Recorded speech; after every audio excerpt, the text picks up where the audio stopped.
buat semua yang baru pertama kali nonton atau yang sudah biasa rajin nonton, dimanapun kalian berada, di Surabaya, Palangkaraya, Jakarta, ataupun di kota-kota yang lain. We are so happy to meet all of you. Sebelum kita nyanyi, main game dan dengerin firman Tuhan, kita mau yel-yel dulu ya, biar ibadahnya tambah semangat. Yuk, yang lagi duduk santai, yang lagi baring-baring, yang lagi malas-malas, yuk berdiri yuk. Kita mau yel-yel dulu ya. Yuk kita mulai yuk. 1, 2, 3. Joy, yes, I'm awesome. Sekali lagi kita ulang ya, supaya lebih semangat lagi. Yuk kita mulai. 1, 2, 3. Joy, yes, I'm awesome. Yeay. Halo semuanya, welcome to Joy Online Service. Woo! Mari menyanyi bersama yuk. Woo! Mari semuanya bertepuk tangan.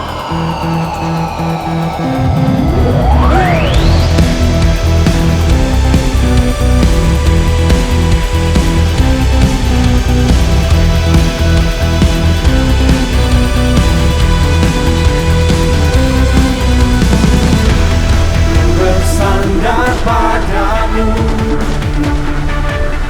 sungai biru kau hadapkan, tembok musuh pun runtuh. Bukan kuatku, tapi kekuatanmu yang buka jalan, penuh mujizat, tenangkan badai, taklukkan musuh. Dia buka jalan, dia tak terbatas, katakan untukku, hatiku kuat.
tiada yang mustahil bagimu. Tiada yang mustahil bagi Yesusku. Aku anakmu dan aku milikmu. Berkati sesuai rencanamu.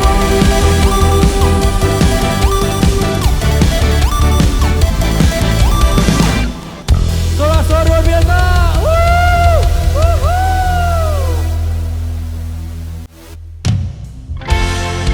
Mari bersama kita tadakan kedua tangan kita.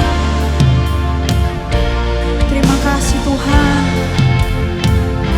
buat berkat-Mu atas kehidupan kami. Penolong yang selalu setia,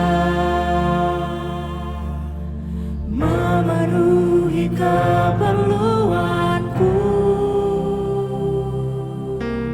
Tak pernah Dia mengecewakan. Yesusku tak pernah gagal. Segala perkara dapat ku tanggung di dalam Dia yang memberi kekuatan. Tuhan Yesus penolong dan sahabat. Tetap percaya Tuhan setia.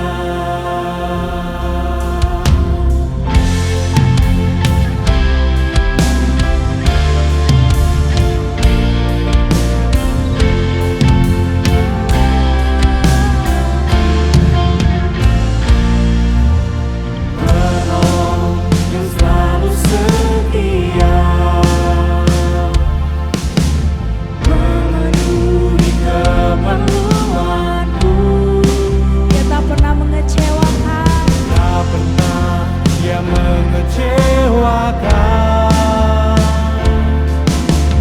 Yesusku tak pernah gagal. Bersama dengan mengatakan kita. Segala perkara dapat ku tanggung di dalam Dia yang memberi kekuatan.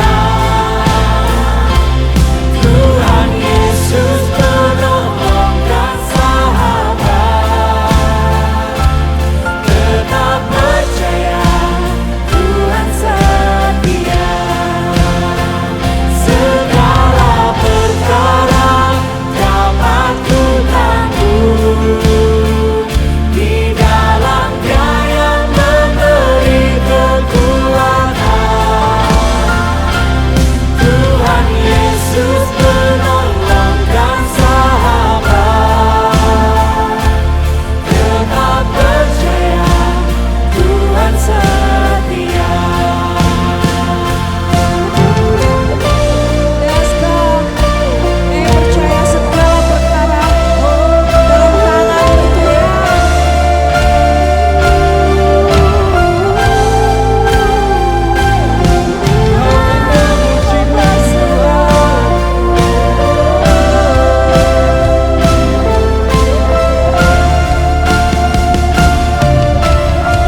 Bersama katakan. Segala perkara dapat ku tanggung di dalam Dia yang memberi kekuatan. Tuhan Yesus penolong dan sahabat. Tetap percaya Tuhan setia. Tetap percaya Tuhan setia. Tetap percaya Tuhan setia. Yes. Terima kasih Tuhan buat hari ini. Kami siap mendengarkan firman-Mu. Mari sama-sama yang siap mendengarkan firman Tuhan katakan amin. Suara-suara luar biasa.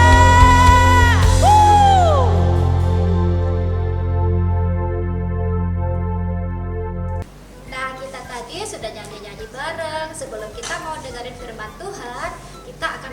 games dulu ya. Nah, games kita kali ini adalah pada bab gerakan. Ada teman-teman kita nih yang akan melakukan gerakan dan akan ditebak oleh Nikita, Vin, dan juga Joy. Siapa yang angkat tangan duluan, mereka yang akan menebaknya. Oke, siap semuanya? Siap! Mulai ya, 1, 2, 3. Vin, iya Vin, apa Vin? Mendorong. Yes, benar? Benar.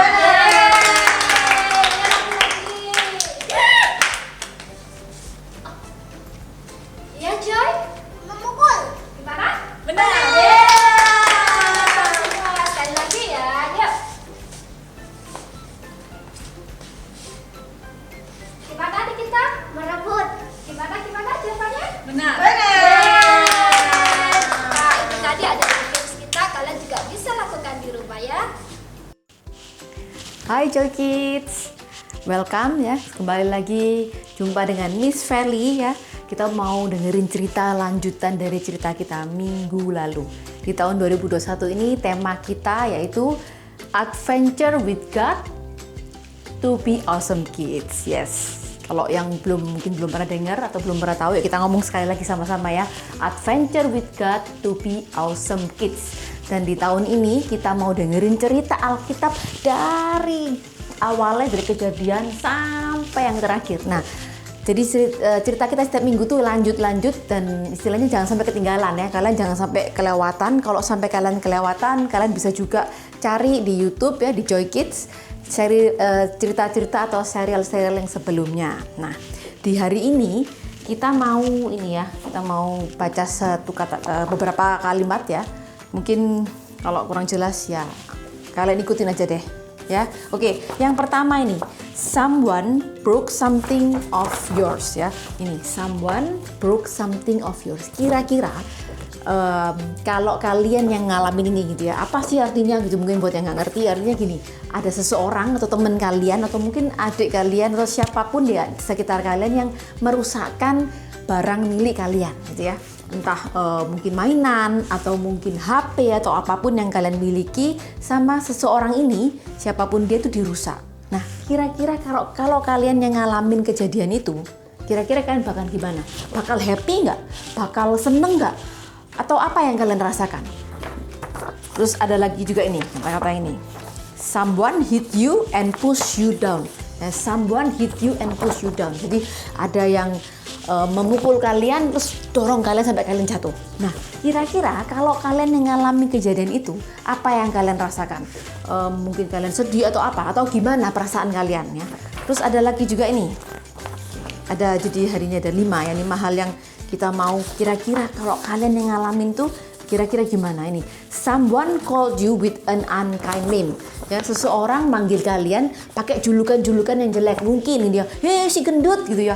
Atau mungkin, "Hei kamu si hitam." Atau mungkin, kamu rambutnya yang keriting." Atau mungkin, "Hei kamu si pendek" atau apapun. Pokoknya julukan yang teman kalian atau siapapun yang berikan kepada kalian sesuatu yang nggak menyenangkan atau sesuatu yang nggak baik.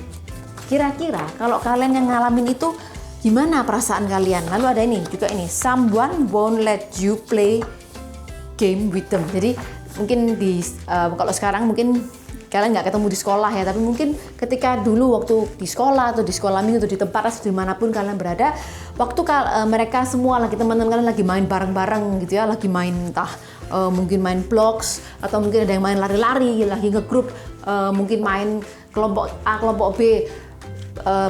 Bermain sama-sama, tapi kalian satu-satunya yang nggak boleh ikut main. Nah, kira-kira kalau kalian yang jadi yang nggak boleh ikut main, gimana perasaan kalian ya? Terus yang ini terakhir, someone took what you were playing with and won't share it. Jadi seseorang gitu ya, kalian lagi asik-asik mainan, entah mungkin iPad atau mungkin kalian lagi main Nintendo Switch atau apapun, lagi asik-asik main games, tiba-tiba sama seseorang, entah teman kalian atau adik mungkin kakak, diambil, dirampas gitu ya, lalu kalian nggak boleh ikut main. Justru mereka nggak mau share dan mereka justru bawa mainan itu pergi dan mereka main sendiri. Nah, kira-kira kalau kelima hal tadi, mungkin salah satunya kalian pernah mungkin ngalamin atau kalian pernah ngerasain jadi kayak gitu, apa yang jadi perasaan kalian?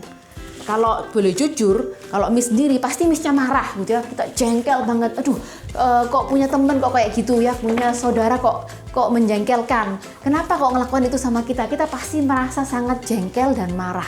Kita pasti juga selain itu kita juga pasti merasa sedih karena diperlakukan, istilahnya kita pasti merasa diperlakukan gak adil ya.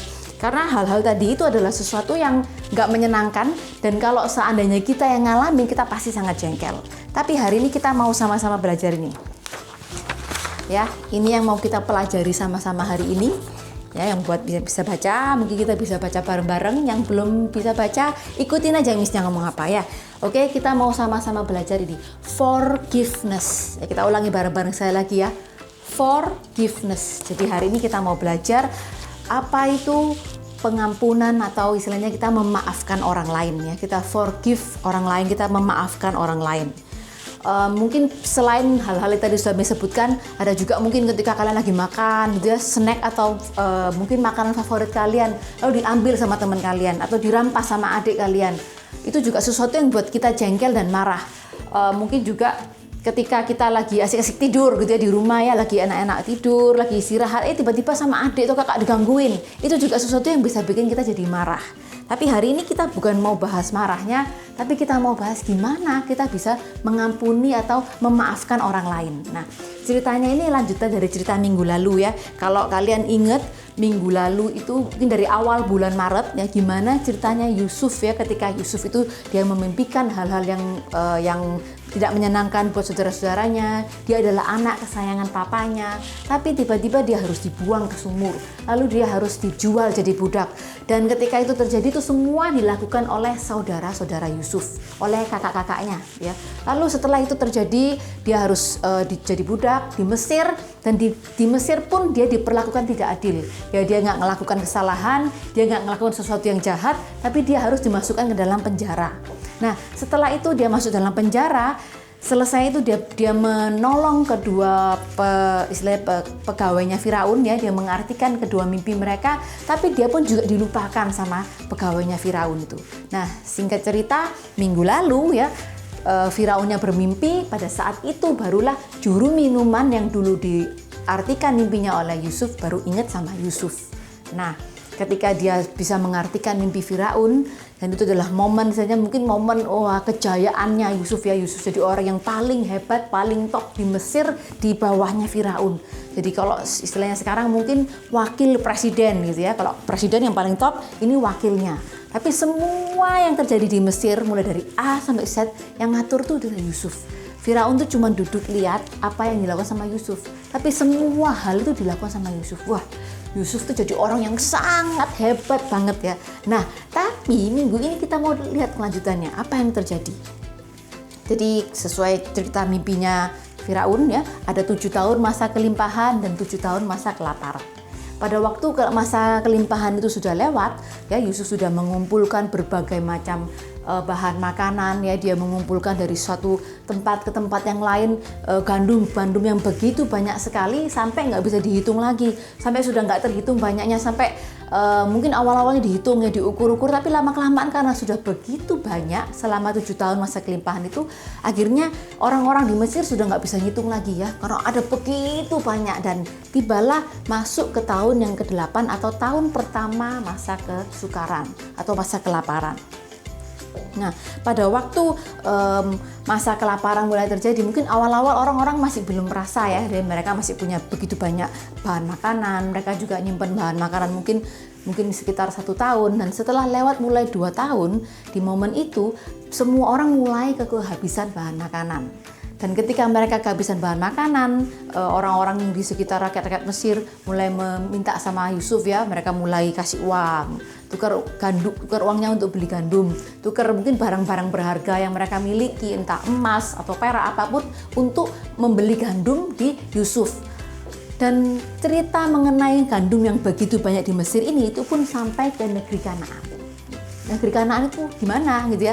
Negeri Kanaan itu adalah tempat tinggal Bapak Yakub dan juga anak-anaknya, yaitu nggak lain siapa, adalah saudara-saudaranya Yusuf ya. Jadi bapaknya Yusuf, Bapak Yakub, dan juga saudara-saudara Yusuf, mereka mendengar ada begitu banyak gandum di Mesir. Sedangkan pada saat itu mereka sedang kesusahan dan kehabisan gandum. Akhirnya bapaknya bilang, ayo anak-anakku gitu ya, mungkin sama kakak-kakaknya, ayo kalian pergilah ke Mesir ya. Di mana di sana itu ada begitu banyak gandum, kalian bawalah berbagai macam barang yang berharga yang bisa kalian tukarkan untuk membeli gandum di Mesir. Jadi akhirnya mereka menempuh perjalanan ya, karena waktu dulu itu nggak ada pesawat ya, nggak ada plane, nggak ada train, juga nggak ada mobil atau car atau sepeda motor atau mungkin sepeda ya, tapi yang ada cuman ada yang namanya disebut dengan unta dan juga kuda. Tapi pada waktu itu mereka mengendarai unta gitu ya, naik unta, lalu mereka menuju ke Mesir.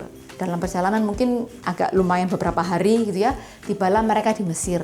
Dan pada waktu mereka tiba di Mesir, kalian tahu siapa yang jual gandumnya? Yes, yang menjual gandum itu adalah Yusuf, yang nggak lain itu siapa? Adik-adiknya yang dulu dijual ke Mesir. Tapi karena pada waktu Yusuf dijual ke Mesir itu umurnya masih 17 tahun ya, dia masih dia masih remaja. Dan pada waktu sekarang dia jadi penguasa di Mesir, itu umurnya sekitar 30. Jadi mungkin kalau udah lihat 2 tahun, jadi mungkin 32, 30 something, otomatis udah sekitar 15 tahun lewat, pasti mukanya berubah gitu ya. Ada perubahan muka dari Yusuf yang dulunya mungkin masih imut gitu ya, yang masih mukanya masih bersih, mungkin sekarang udah ada kumisnya gitu ya, mungkin ada istilahnya janggutnya di sini. Jadi saudara-saudara Yusuf itu yang datang 10 orang, mereka nggak mengenali Yusuf. Dan pada waktu mereka datang, Yusuf kenal dong gitu ya sama mereka. Kenapa? Karena kakak-kakaknya udah dewasa ya. Jadi perubahan fisik mereka nggak terlalu banyak. Jadi wah, ini kan saudara-saudaraku gitu ya, 10 orang. Kalau kalian ingat, saudara Yusuf itu anaknya Pak Yakub itu ada 13 ya. 13, ceweknya 1, cowoknya 12. Jadi saudara Yusuf itu ada 11 yang cowok, ceweknya 1. Tapi yang pergi pada saat itu hanya 10 orang saja. Jadi yang 1 dia tinggal di rumah sama Bapak Yakub.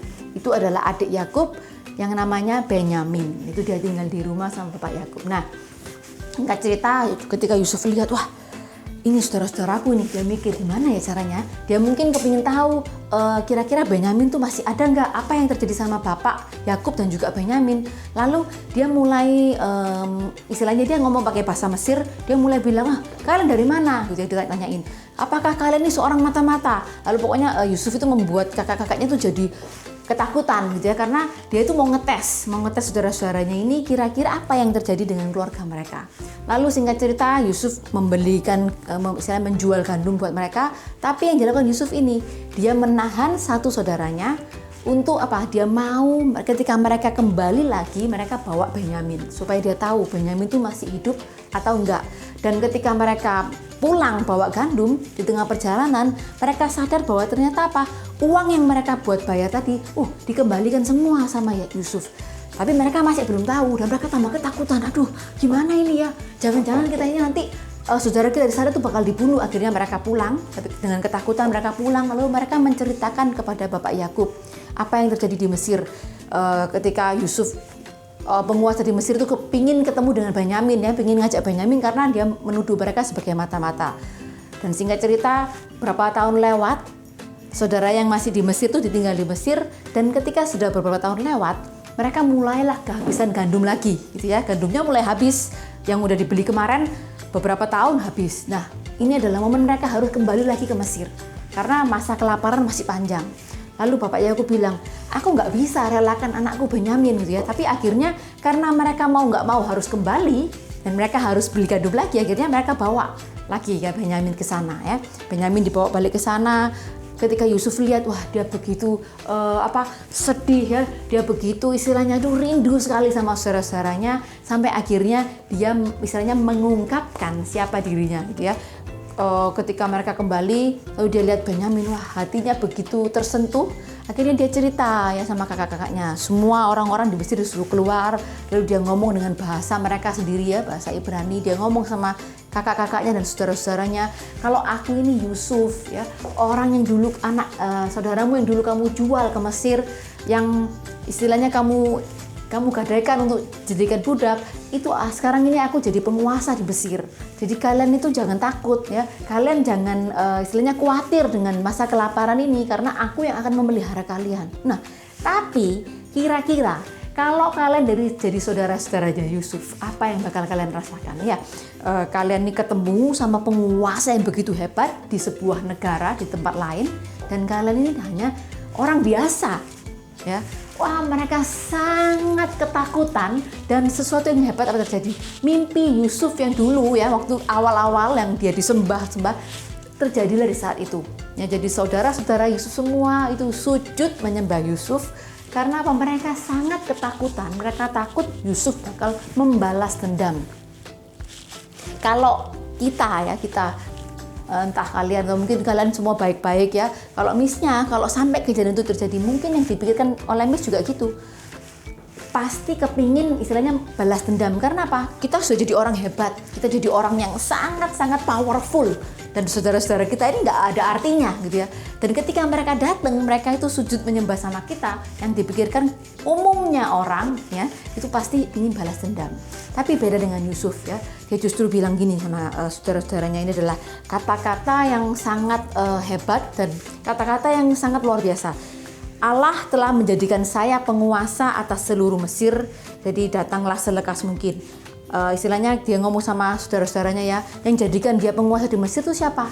Tuhan, bukan siapa-siapa gitu ya. Bukan karena kalian melakukan kejahatan lalu kalian merencanakan hal yang buruk, tapi Tuhan tuh punya rencana yang baik. Jadi yang menjadikan dia penguasa di Mesir adalah Allah. Dia bilang dengan jelas, Allah telah menjadikan saya penguasa atas seluruh Mesir.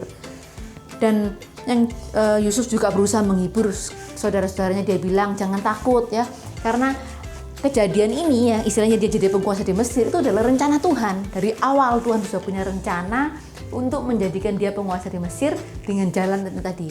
Dia dijual jadi budak dan mengalami berbagai macam peristiwa.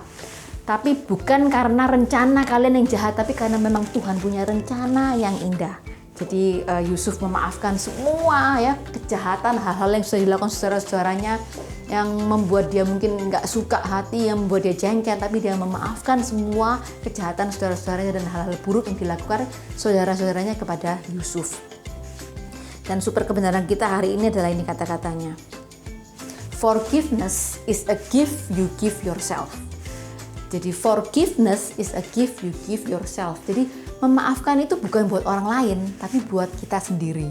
Ya, memaafkan itu bukan menolong orang lain, tapi justru menolong hati kita sendiri supaya kita bisa bebas dari hal-hal yang buruk-buruk ini, hal-hal yang membuat kita jengkel. Kalau kita semakin marah, terus kita nggak mau memaafkan, kemarahan itu akan semakin menumpuk di dalam diri kita, tambah lama tambah banyak, akan membuat kita itu jadi istilahnya itu kayak kita tuh tenggelam ya. Misalnya kalau pernah berenang ya, mungkin kalian pernah masuk ke kolam, atau mungkin kalian pernah ada yang tenggelam di dalam kolam secara nggak sengaja. Ketika kita tenggelam itu sesuatu yang sangat nggak enak, karena kita akan kemasukan air. Nah begitu juga dengan kita, kalau kita nggak bisa memaafkan, kita kayak tenggelam di dalam kemarahan kita. Jadi ingat satu hal, forgiveness is a gift you give yourself.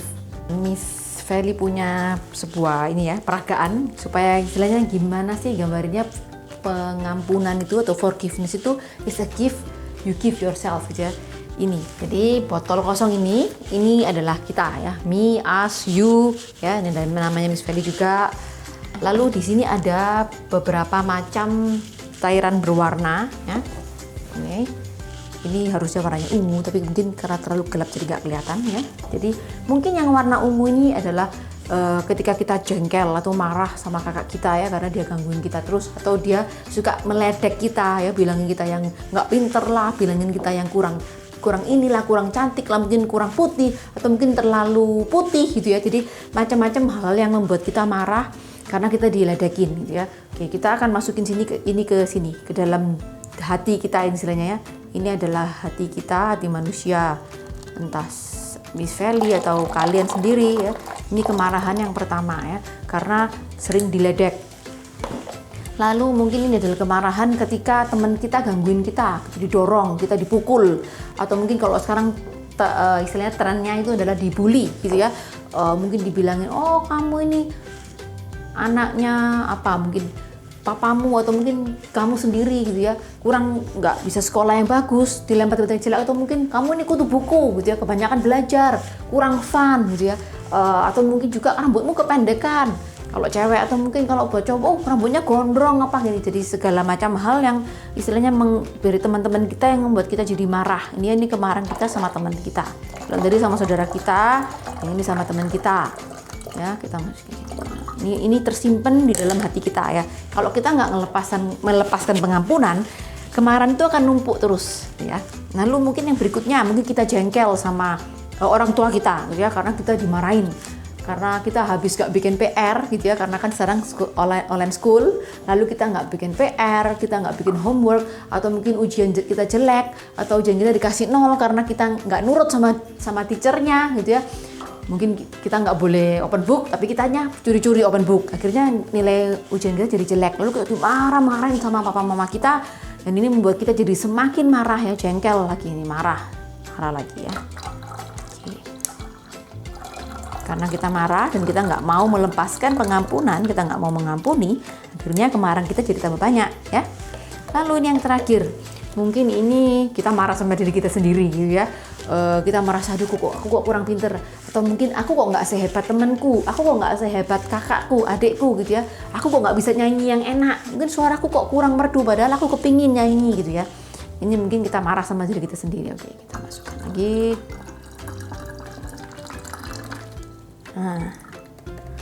Nah lantas kalau sudah marah terus gimana dong? Kita kan nggak bisa melepaskan pengampunan. Apa yang harus kita lakukan? Ya, karena kita sudah istilahnya tenggelam di dalam kemarahan kita semakin banyak marah, akan semakin susah untuk melepaskan pengampunan. Tapi ada satu hal yang bisa istilahnya kita lakukan ya. Balon ini itu adalah seperti Roh Kudus ya. Jadi kita bisa berdoa ya, kita minta tolong sama Tuhan untuk istilahnya memberikan Roh Kudus ini di dalam hati kita. Ya, saya tak tidur ya.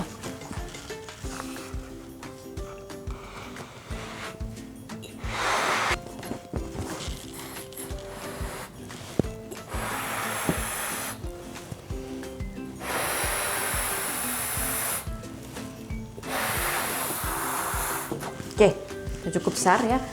Ya ini gambarannya kalau kita mau mempunyai Roh Kudus di dalam hati kita, gitu ya. Kita mau punya Roh Kudus dalam hati kita dan kita kepingin bisa melepaskan pengampunan. Jadi balon ini adalah seumpamanya Roh Kudus ya. Kita akan berusaha untuk melepaskan pengampunan ini dengan istilahnya minta bantuannya Roh Kudus. Ya, oke. Oke, kita akan melepaskan Roh Kudus yang ada yang istilahnya yang kita minta ya. Oke.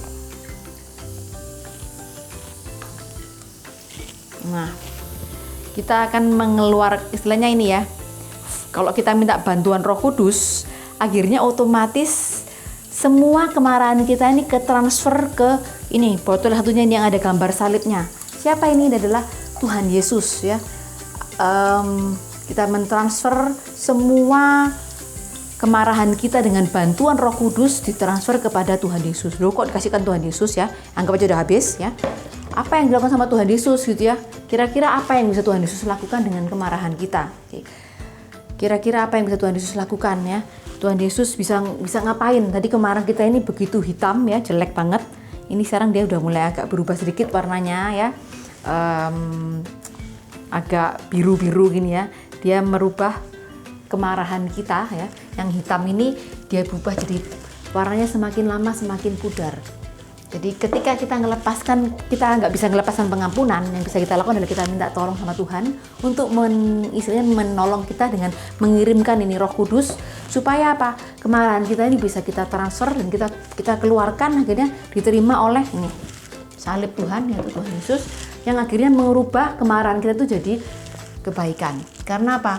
Forgiveness is a gift you give yourself. Itu adalah istilahnya hadiah ya yang kita berikan buat diri kita sendiri, bukan buat orang lain, bukan buat tetangga atau kakak adik yang udah kita misalnya kita marah sama mereka, yang kita jengkel sama mereka, tapi ternyata forgiveness is a gift you give yourself. Kita ngomong sama-sama ya. Kita mau inget-inget ini dalam diri kita, dalam hati kita ya. Bareng-bareng kita mau ngomong sama-sama yang keras, yang paling kenceng suaranya ya. 1, 2, 3.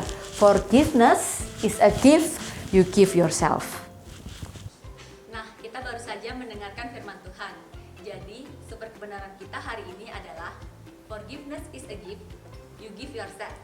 Satu kali lagi ya sama-sama. Forgiveness is a gift you give yourself.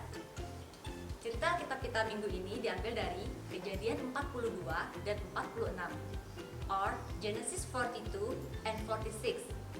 Dan ayat hafalan kita minggu ini Imamat 19 ayat 18. Jangan membalas dendam dan jangan membenci orang lain. Tetapi cintailah sesamamu seperti kamu mencintai dirimu sendiri. Akulah Tuhan. Or Leviticus 19 verse 18. Do not seek revenge or bear a grudge against a fellow Israelite, but love your neighbor as yourself. I am the Lord. Ibadah joy kita sudah selesai. Kita mau akhiri dengan berdoa. Yuk sama-sama kita berdoa. Tuhan Yesus yang baik, hari ini kami sudah sama-sama mendengar firman Tuhan. Dan hari ini kami belajar tentang firman Tuhan, bahwa kami harus mengampuni orang-orang yang menyakiti dan bersalah kepada kami Tuhan. Dan kami percaya anugerah-Mu yang akan memampukan kami untuk kami dapat melakukannya. Terima kasih Tuhan Yesus, berkati keluarga kami, berkati orang tua kami, berkati juga pekerjaan orang tua kami, dan juga berkati sekolah kami Tuhan. Terima kasih Tuhan Yesus, kami sudah berdoa dan kami mengucap syukur. Haleluya. Amin. Joy online kita sudah selesai. Jangan lupa untuk klik subscribe, like, dan berikan positif komennya ya. Dadah.